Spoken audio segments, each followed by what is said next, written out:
দাদা কোনো কারণে কোনো দিন কি আপনাকে তৃণমূলে দেখা যাবে, কি বলবেন? একটা কথা বলি,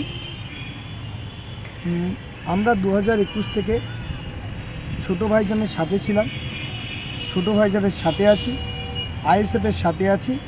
তাই নিঃসন্দেহে বলতে পারি যে আমি নিজের মেরুদণ্ডটা বিক্রি করব।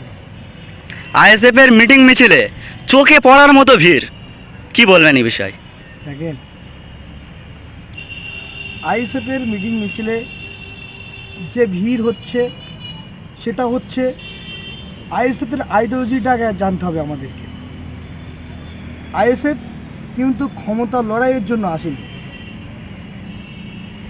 মানুষকে স্বচ্ছ, মানুষকে তার অধিকার ফিরিয়ে দেওয়ার জন্য এসেছে।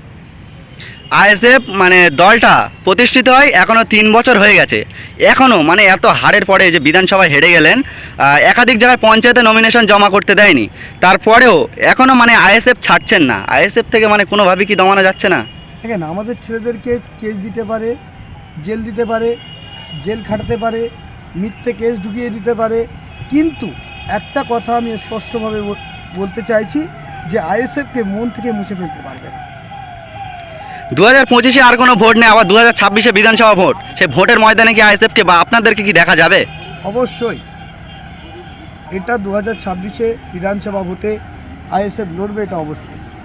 সূত্র মারফত একটা খবর আসছে আপনাকে তৃণমূল থেকে বহুত অফার করা হচ্ছে, কোনোদিন কি তৃণমূলে বিক্রি হয়ে যাচ্ছেন?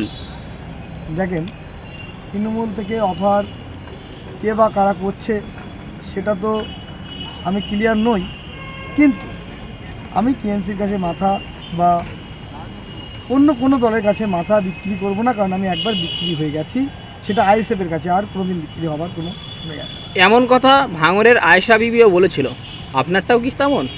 দেখেন, ভাঙড়ের আয়েশা বিবি না, আপনার একটু ভুল আসমা জানেন তো, খাতুন। আসমা বিবি, তিনি তৃণমূলেরই ছিলেন। তিনি নিজে মুখে বলেছে আমি তৃণমূল করতাম, তিনি কোনোদিনও আইএসএফের ছিলেন না।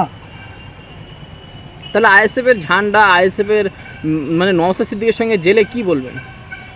এইবার আমি তোমাকে একটুখানি বলি যে আসমা বিবি তিনি আইএসএফে ছিলেন, তিনি আইএসএফ থেকে পঞ্চায়েত সমিতিতে জয়ী হয়েছিলেন।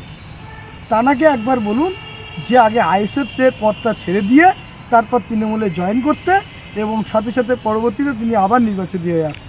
ভাঙড় থেকে আইএসএফের পরিচিত মুখ আয়েশা খাতুন, আসমা খাতুন, তিনি বিক্রি হয়ে গেলেন।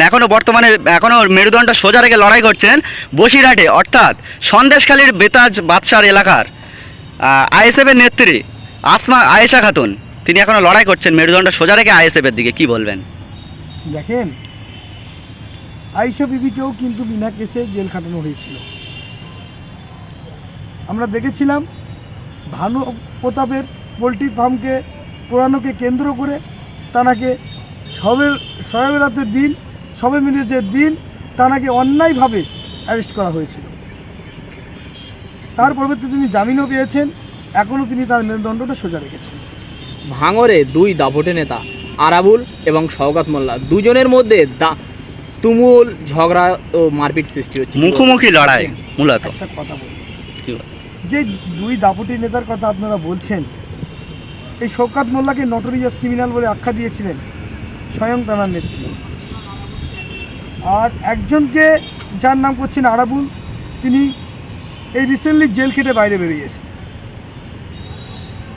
এনাদের মধ্যে আমরা মনে করি না যে এনারা মানুষের উপকারে আসবে, বরঞ্চ আমি মিডিয়ার মাধ্যমে দেখছিলাম, সত্যতা যাচাই করিনি, যে তৃণমূলের কোনো এক নেতা ভাঙড়ে আরাবুল বাহিনীকে ঠ্যাং পা ভেঙে দেবে বলেছে।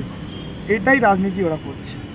তবে বলি, ভাঙড় আইএসএফের দখলে ছিল, আইএসএফের দখলেই থাকবে, এ থেকে কোনো বিরতি হবে না, এবং আইএসএফ 2026 সালেও ওখান থেকে জয়লাভ করবে। ধন্যবাদ।